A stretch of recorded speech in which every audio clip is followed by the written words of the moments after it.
우리가 예수를 어떻게 믿게 되셨습니까? 어제 10분자 성경 공부를 하면서 우리 집사님들한테 한번 여쭤봤더니 각자가 예수를 믿었던 방법은 다 다르지만 누군가가 복음을 전해서 들었다는 사실은 똑같았습니다. 한강 씨가 노벨 문학상을 받았잖아요. 한국인이 선정된 건 처음인데 사실 저는 그 내용을 듣고 뭐 한국 자랑스럽다 이렇게 생각한 것보다 어떤 생각이 들었냐면 저희 교회도 이제 80세가 넘으신 어르신들, 70세가 넘으신 어르신들이 많습니다. 그분들이 인생 가운데 예수를 믿었고 그리고 또한 지금까지 살아왔던 그 여정 가운데 아마 삶을 최고로 적으라고 한다고 하면은 아마 감동적인 자서전이 되지 않을까 저는 그 생각이 들었습니다. 어떠한 수필이나 어떠한 문학의 전집보다도 더 중요한 것은 내 삶 가운데 예수님이 행하셨던 은혜, 하나님께서 우리 가운데 일하셨던 모든 모습들이 가장 큰 우리의 삶의 고백이 아닌가 생각이 되어집니다. 오늘 사도 바울 배심 사건이 나오지 않습니까? 사울이 가는 데마다 복음을 전하고 있었고 또 굉장히 그는 어, 예수를 만났던 그 사건이 엄청난 사건이었기 때문에 그는 가는 곳마다 간증을 합니다. 사도행전에만 3번 그 간증을 얘기하는데 오늘 나오는 9장 그리고 22장, 26장 이 3번에 걸쳐서 가는 곳곳마다 그 얘기를 하고 있습니다. 우리 이 바울이라는 사람을 가만히 보면은 사실 이 사람이 그냥 평범한 사람이었습니다. 그런데 예수님을 알고 난 다음에 이 사람의 인생이 변하게 되고 또한 그 사회와 세계가 변하게 된 것을 보게 됩니다. 기독교, 종교적인 면에서도 바울이 복음을 전했던 곳에는 놀라운 일이 일어났고요. 그뿐만 아니라 문화도 굉장히 많이 변화된 것을 알 수가 있습니다. 그러니 전체적으로 볼 때 특히 유럽 같은 경우에는 바울의 영향력이 굉장히 대단하다 이렇게 볼 수가 있죠. 그런데 그 사도 바울을 누가 변화시켰습니까? 예, 예수 그리스도께서 변화시켰다는 겁니다. 다시 말하면 하나님께서 그를 바꾸셨다는 겁니다. 우리가 이 땅에 살아가면서 변화를 원하십니까? 좀 더 뭔가를 새로운 것들을 하고 싶으십니까? 좀 더 어제보다는 오늘 좀 더 나은 삶을 살고 싶습니까? 그렇다고 하면은 우리가 변화돼야 됩니다. 지금 어제 있던 생각 가지고 오늘 할 수가 없는 거예요. 사울이 바울로 된 것은 하나님께서 그를 변화시켰던 것이고 그 변화로 인하여서 그는 삶이 바뀌었습니다. 가치관이 바뀌는 겁니다. 우리는 어떻게 삶을 바꿀 수가 있을까? 오늘 말씀을 통해서 몇 가지를 생각해 보고자 합니다. 첫 번째로는 우리를 향한 하나님의 사랑을 깨달아야 됩니다. 우리를 향한 하나님의 사랑. 하나님께서는 어떤 분이실까요? 지금도 우리를 포기하지 않으십니다. 지금도 집요하게 우리에게 늘 다가오시는 분이 하나님이십니다. 이 사실을 먼저 우리는 깨달아야 됩니다. 하나님은 한 번도 우리를 버린 적이 없으십니다. 탕자처럼 멀리 떠나서 교회 가지 않겠다고 신앙생활 하지 않겠다고 밖으로 나갔던 우리에게 다가오셔가지고 다 일러서 다시 교회로 부르신 분도 하나님이십니다. 고멜과 같이 세상에서 짝을 하고 밖에 나가서 어두운 생활을 하고 있을 때도 하나님은 우리를 끌어가지고 신앙생활을 하도록 만들어주신 분이 하나님이십니다. 그러니 여전히 지금도 우리를 사랑하시고 포기하지 않으신 줄 믿습니다. 우리를 어떻게 부르실까요? 그 죄를 지었던 아담에게 아담아 내가 어디 있느냐. 아담이 너무 잘나서 뛰어나서 불렀을까요? 숨어있는 아담에게 불렀습니다. 아담이 찾은 것이 아니고 하나님이 아담을 부르셨습니다. 하나님의 사랑의 엄성이었습니다. 가인 보십시오. 동생 아벨을 죽이고 난 다음에 숨어있는 그에게 회개할 마음이 없는 그에게도 가인을 찾아가서 그렇게 부르셨습니다. 가인아 내 아우 아벨이 어디 있느냐. 제 가운데 있는 자들을 다 하나님 부르시는 거예요.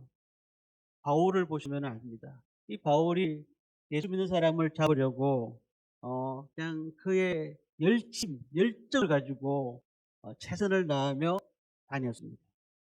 그런 가운데 예루살렘에부터 지나가다가 다메섹까지 예수 믿는 사람들이 어디 있는 곳이라고는 다 달려가서 잡아서 고문하고 그들을 감옥에 가두는 일을 그가 했습니다. 오늘 1절 2절 말씀을 보면은 이런 말씀이 있습니다. 우리 1절 2절 말씀을 함께 보도록 하겠습니다. 사울이 주의 제자들에 대하여 여전히 위협과 살기가 등등하여 대제사장에게 가서 다메섹 여러 회당에 가져갈 공문을 청하니 이는 만일 그 도를 따르는 사람을 만나면 남녀를 막론하고 결박하여 예루살렘으로 잡아오려 함이라. 그가 칙령이 뭐였을까요? 그리스도인들을 잡으러 가는데 그의 모습이 성경에 그대로 나와 있습니다. 위협과 살기가 등등했다. 마음에 살기가 차 있었다는 거예요. 분노가 있었다는 거죠. 예수 믿는 사람들을 죽이려고 왔다는 겁니다. 그러니까 예수 믿는 사람을 향한 그 미움이 있었다는 거죠.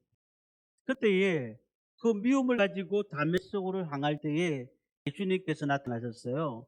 3절에 보니까 사울이 길을 가다가 다메섹에 가까이 이르더니 홀련히 하늘로부터 빛이 그를 둘러 비추는지라라고 말씀합니다. 그리고 4절 말씀을 함께 읽겠습니다. 땅이 엎드려져 들음에 소리가 있어 이르시되 사울아 사울아 내가 어찌하여 나를 박해하느냐 하시거늘. 사울아 사울아, 박해하는 예수 믿는 사람들을 박해하는 그를 부르면서 사울아 사울아, 죄지은 아담을 부르시면서 아담아 아담아, 살인한 가인을 부르시면서 가인아 가인아. 그러니 하나님께서는 우리가 세상에서 멀리 저곳에 떨어져 가지고 죄를 짓고 있는데도 불구하고 우리를 타일러서 어떨 때는 강하게 목을 매서라도 데리고 오셔 가지고 하나님의 음성을 주시고, 그리고 너희들이 그 사랑을 아느냐라고 물으신다는 겁니다. 왜냐하면 우리를 포기할 수가 없으시니까. 주님이 우리를 포기한 적이 없으시니까요. 그 품에 안으시고는 내가 너를 어떻게 나눈 줄 아느냐, 내가 너를 어떻게 키웠는지 아느냐, 내가 너의 모든 인생 가운데 내가 다 생각과 판단과 환경을 다 알고 있다. 그래서 이 호세아 선지자를 통해서 호세아가 그 일을 한번 겪어보라고 이렇게 말씀하셨어요. 호세아 1장 2절 말씀 보면 이렇게 얘기했습니다. 여호와께서 처음 호세아에게 말씀하실 때 여호와께서 호세아에게 이르시되 너는 가서 엄난한 여자를 맞이하여 엄난한 자식들을 낳아라. 이 나라가 여호와를 떠나 크게 엄난함이니라. 야 호세아야, 너 내 사랑을 너가 아니? 예, 하나님 사랑 전하겠습니다. 야 정말 내 사랑을 알긴 아니? 그러면은 너가 그런 사랑을 알겠다고 하면 너가 평범한 사람과 살지 말고 창녀인 고멜과 한번 살아봐라. 그렇게 말을 했어요. 그래서 고멜과 살았다는 거잖아요.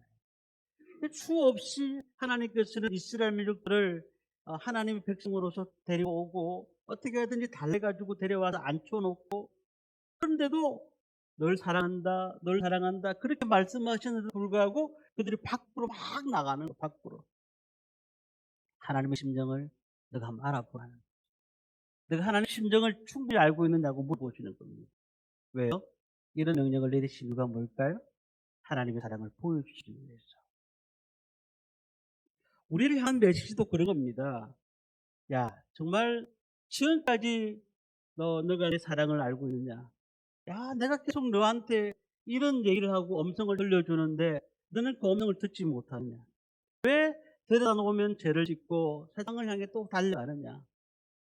왜 세상에 빠지고 쾌락에 빠지고 물질에 빠지냐? 하나님께서 자꾸 우리에게 그 음성을 들려주시는 겁니다. 호세아 신자를 통해서 신이 사랑을 보여줬고 내가 정말 내가 얼마나 너를 사랑하는지를 이 고멜과 결혼하면서 알게 될 것이다 라고 얘기를 하고 계신다는 거죠. 그것이 안 돼가지고 어떻게 하셨을까요?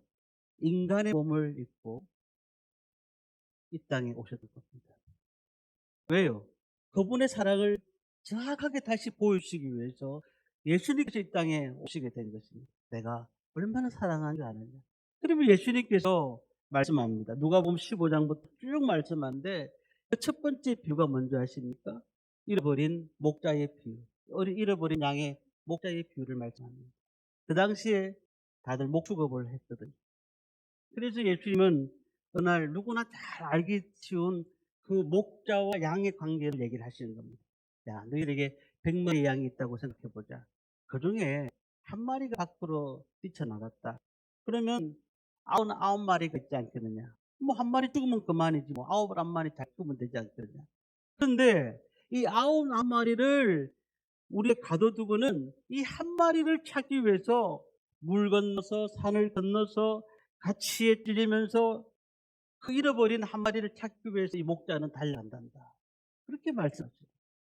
그리고 11절부터는 또 무슨 말씀을 하시느냐면 당자의 비유를 말씀합니다. 야, 너희에게 아들이 둘이 있다고 생각해보자. 근데 한 아이가 재산을 달라 해서 줬는데 허랑방탕하게 다 허비하고 내 마음을 아프게 하는 거야. 그런데 그 아들이 돌아올 때 내가 그 아들을 버릴 수가 있겠느냐? 그 아버지가 그 아들을 어떻게 버릴 수가 있겠느냐? 그를 얼마나 기다리겠냐? 너는 이런 내 마음을 아느냐? 그렇게 해서 예수님께서 말씀하시는 거예요. 누가복음 15장 30절에 그렇게 결론의 말씀을 합니다. 이 내 동생은 죽었다가 살아났으며 내가 잃었다가 얻었기로 우리가 즐거워하고 기뻐하는 것이 마땅하다 하니라. 주님께서는 그 사랑을 우리에게 몸소 실천하신 분이라는 겁니다. 자기 목숨을 주셨습니다. 왜 그가 돌아가셔야 됩니까? 내가 그 자리에 있어서 내가 그 옷에 십자가에 못 박혀야 되는 상황인데 예수님이 직접 우리를 위해서 십자가에 못 박히셨고 그리고는 그 삶을 사셨다는 겁니다. 마지막 십자가를 위해서 한마디를 남기셨습니다. 얘들아, 내가 너희를 진정 사랑한다. 하나님의 음성이 들리십니까? 하나님 우리를 얼마나 사랑하십니까? 사울아 사울아 내가 어찌 나를 박해하느냐. 예수 믿는 사람들을 핍박하면서 스데반을 죽인 것이 모자라서 이제 다메섹으로 예수 믿는 사람들을 잡으러 오냐라고 주님이 말씀하신 겁니다. 오늘 우리는 주님의 음성이 들리십니까? 왜 신앙생활을 하고 있으면서도 왜 우리의 삶의 변화가 없느냐? 그 이유는 하나님 사랑을 듣지 못하기 때문입니다. 하나님이 나를 사랑한다는 사실을 깨닫지 못하기 때문입니다. 우리가 이 음성을 들어야 됩니다. 신앙생활 할 때마다 늘 하나님이 나를 사랑하십니다. 하나님이 나를 너무 귀하게 생각한 줄 너무나 잘 알고 있습니다. 그런 고백들이 있어야 됩니다. 오늘 말씀을 통해서 하나님의 음성을 들으시기를 바랍니다. 내 머릿속에 하나님이 아닙니다. 정말 내 경험한 하나님. 내가 하나님을 만났던 그 하나님. 그 하나님이 오늘도 우리와 함께 하시고 이 예배 가운데 임재하시고 또 우리에게 가정의 은혜를 주시고 우리 삶 가운데 역사하시는 그 하나님. 우리는 그 하나님을 만나야지만 그 하나님의 사랑을 알아야지만 우리가 뜨겁게 주님을 찾을 수가 있다는 사실입니다. 하나님의 집요하신 사랑. 어떻게든지 주님은 우리를 부르시고 어떻게든지 우리를 하나님이 자꾸 오셔가지고 우리를 개입하셔서 삶에 개입하셔서 우리를 만들어 가신 그 사랑을 우리는 깨달아야 됩니다. 두 번째는 이 극진하신 사랑을 깨달아야 할 뿐 아니라 자신을 올바로 바라봐야 변화가 일어납니다. 자신을 올바로 바라봐. 5절 말씀을 보면은 뭐라고 되어 있습니까? 우리 같이 한번 읽어보겠습니다. 대답하되 주여 누구시니까 이르시되 나는 내가 박해하는 예수라. 사울이 언제 예수님 박해했습니까? 예수 믿는 사람들을 박해했죠.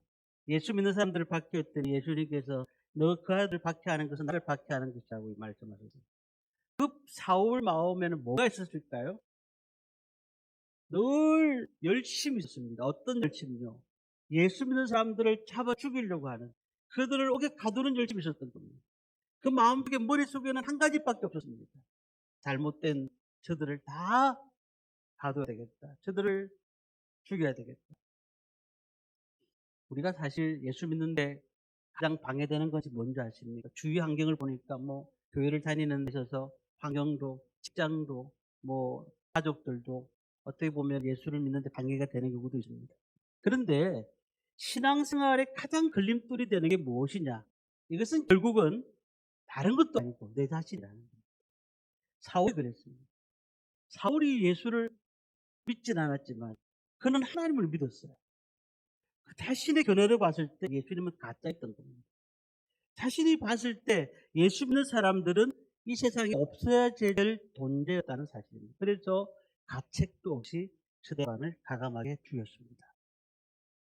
그리고 230km나 떨어진 곳에서 찾아와서 다메섹으로 찾아와 가지고 예수 믿는 사람들을 잡아 가두려고 온 것입니다. 아니, 어떻게 이럴 수가 있습니까? 종교가 만약에 다르다 하더라도 이렇게까지는 못할 겁니다. 그는 분명히 구약 성경을 믿었습니다. 하나님을 알았습니다. 그렇지만은 하나님을 믿었지만 결국은 자신을 믿었던 거예요. 왜냐하면은 자신을 믿는다는 것은 하나님을 자기 방법대로 믿는 사람이었어요. 구약의 성경을 가지고 그 성경이 전체가 자신의 모든 인생이라고 생각한 거죠. 그래서 하나님의 이름으로 미워하고 하나님의 이름으로 그 사람을 상처를 입히고, 우리 예수 믿는 사람들도 그래요. 예수를 믿고 있잖아요. 오늘도 주님 앞에 달려와서 예배를 드립니다.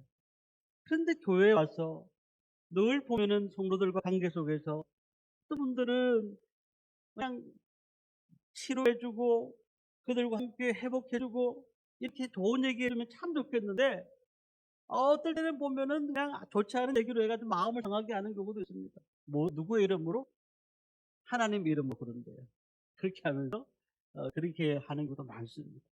우리 역사상 가장 잔혹한 전쟁이 뭐였냐면 십자군 전쟁입니다. 십자군 전쟁. 예수를 가지기 위해 십자군 전쟁을 일으켰지 않습니까? 그런데 그들이 했던 행동들을 역사에 보면은 하나님을 믿는다고 했지만 실상은 하나님을 온전히 믿고 그 일들이 일어난 것은 아닌 것 같아요.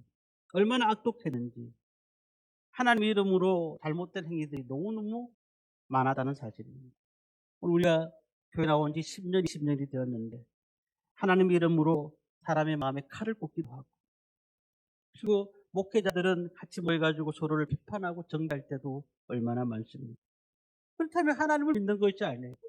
사람을 믿는 것입니다. 유명한 어떤 목사님을 믿고 있는 겁니다. 우리 그렇게 살아서는 안 되는 겁니다. 우리나라 이제 국회에서 차별금지법을 발의하려고 준비 중에 있습니다. 막아야 됩니다. 그래서 서울에는 10월 27일 날 주일 오후 2시부터 서울에 있는 교회들이 광화문 앞에서 집회를 합니다. 이거 정치 집회가 아니에요. 차별금지법이 뭐냐? 동성애를 인정하고 동성애 결혼을 가능하다는 것이죠. 어느 목사님이 유튜브에서 그런 얘기를 해서 제가 잠깐 들었습니다. 미국에 다녀왔는데 지금 미국의 타락의 속도가 엄청나게 빠르다는 거죠. 미국의 비행기를 타기 위해서 대합실에 보면은 화장실이 저희는 2개였어요. 남자, 여자 화장실 2개였는데 이제는 화장실이 4개라고 합니다. 왜 4개냐? 성별이 남자, 여자, 그리고 2개는 남자인지 여자인지 자기가 모를 때에 이 화장실에 들어간다고 하는 거예요. 자기 정체성이 모르면, 남자인지 여자인지 모르면 들어간다. 그뿐만 아니라 미국의 스타벅스 같은 경우는 화장실이 1개밖에 없어요. 그래가지고 남녀 여자 공동으로 쓰고 있는, 줄을 쓴다고 하는 거예요. 참으로 이 시대를 우리가 따라가면서 영적으로 어두운 시대고 암흑한 시대입니다. 그러면 우리는 어떻게 살아야 되느냐? 저는 요즘에 열왕기하 말씀을 묵상하면서 금요일에 요시야 왕이 나왔어요. 요시야 왕. 그래도 유다 왕 중에서는 요시야 왕이 정말 계획을 잘했던 왕이거든요. 근데 그 왕이 어떻게 처음에 계획을 시작했느냐면 좌우로 치우치지 않았다고 했어요. 좌우로. 어떤 누구의 얘기도 치우치지 않았다는 얘기예요.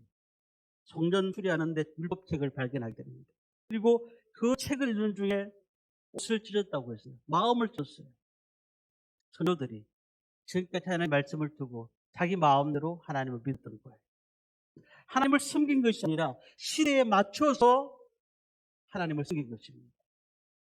이 시대를 본받지 말고 마음을 새롭게 함으로 변화를 받아 하나님이 원하시고 선하신 뜻이 무엇인지 분별하도록 하라고 말씀했는데, 우리는 이 시대에 맞춰서 예수를 믿고 있는 거예요.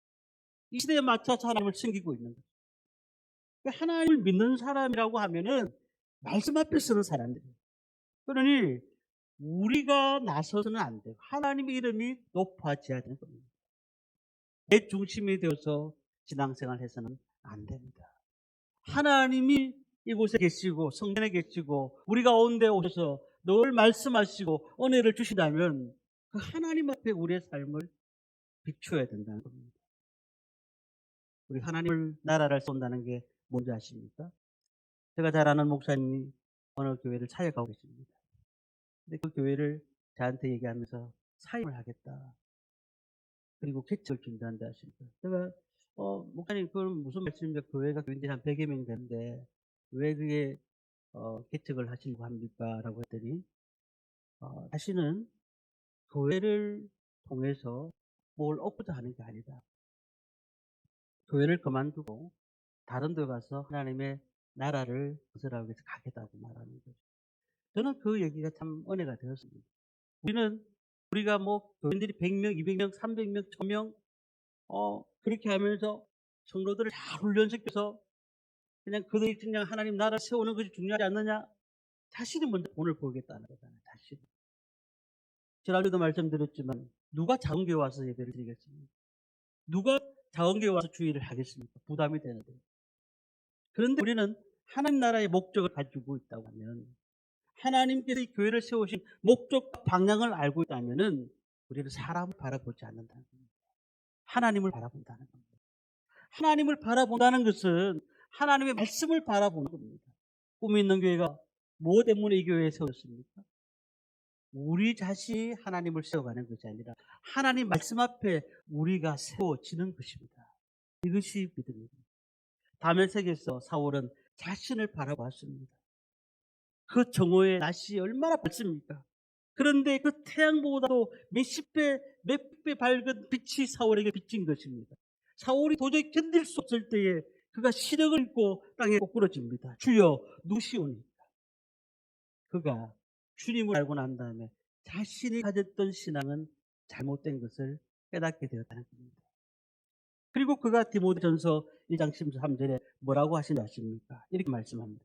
내가 전에는 비방자요, 박해자요, 폭행자였으나 도리어 공주를 입은 것은 내가 믿지 않을 때에 알지 못하고 행하였습니다. 예수를 믿기 전에는 율법적으로 흠이 없고 도덕적으로는 예수 믿는 사람 너희보다 낫다라고 얘기했던 사람인데 그때는 내가 너희들을 정죄할 능력이 있다고 생각했는데 이제 예수를 믿어보니까 나는 정죄할 능력이 없는 사람입니다. 우리가 왜 교만해지는 줄 아십니까? 우리 자신을 바라보지 못하기 때문입니다. 왜 남을 왜 정죄하는 줄 아십니까? 우리 자신이 하나님 앞에 바로 서지 못하기 때문입니다. 우리는요, 이 바울이 디모데전서 1장 15절에 고백한 것처럼 죄인 중에 내가 개수라고 있습니다. 그의 삶을 간증하면서 다니면서 나는 부족한 자다. 나는 아무리 많이 배워서 하더라도 하나님 앞에서는 아무것도 아니라고 고백했던 겁니다. 주여 누구시오니까? 내 그거가 바로 해결되기를 원했던 겁니다. 오늘 우리가 왜 우리 이런 육신을 가지고 태어났느냐? 나는 왜 부모 돈 없는 부모를 만났느냐? 여러 가지 복잡한 생각들이 있습니다만은 그러나 그 과거가 해석되기 위해서는 간단합니다. 하나님의 사랑을 만나보면 아는 것입니다. 하나님께서 나를 이렇게 만들어 가시기 위해서 이런 고생을 시키셨구나. 하나님께서 나에게 하나님을 알게 하시기 위해서 이렇게 환경을 만드셨구나라는 것을 알게 되는 겁니다. 마지막 세 번째로는 변화를 일으키려고 하면 하나님의 손에 자신을 맡겨야 됩니다. 우리 7절 말씀을 마지막으로 보겠습니다. 같이 읽겠습니다. 같이 가던 사람들은 소리만 듣고 아무도 보지 못하며 말을 못하고 서 있더라. 그들도 같이 그 음성을 들었잖아요. 그런데 22장에 가면 9절에 보면 이렇게 말씀합니다. 나와 함께 있는 사람들이 빛을 보면서도 나에게 말씀하시는 이의 소리를 듣지 못하더라. 9장에서는 들었다. 22장에는 듣지 못했다. 이 말은 어떻게 되느냐면 똑같이 들었는데 사울에게만 알아들을 수 있는 음성이 들렸다. 이렇게 보는 것입니다. 자, 그렇다면은 22장에 보면은 사도 바울이 한마디를 더 합니다. 나는 내가 핍박하는 예수다 그랬더니 주여 내가 무엇을 하니까? 주여 내가 무엇을 하기를 원하십니까? 이게 무슨 말입니까? 하나님 당신이 시키는 대로 하겠습니다. 제가 순종하겠습니다. 이것이 우리가 모든 것을 맡기는 것입니다. 오늘 우리 생각을 해보십시오. 우리 물질도 내가 주인이고 시간도 건강도 다 내가 주인입니다. 그렇지 않습니까? 그런데 하나님을 가까이 하는 사람, 하나님 앞에 맡긴 사람은 모든 것이 하나님이 주인이라는 사실이에요. 내가 주인이 아닌 것입니다. 9장 9절 말씀 보니까 사흘 동안 보지 못하고 먹지도 마시지도 아니합니다. 사흘 동안 식음을 전폐했습니다. 누나가 사흘 밤낮 물고기 뱃속에서 회개했습니다.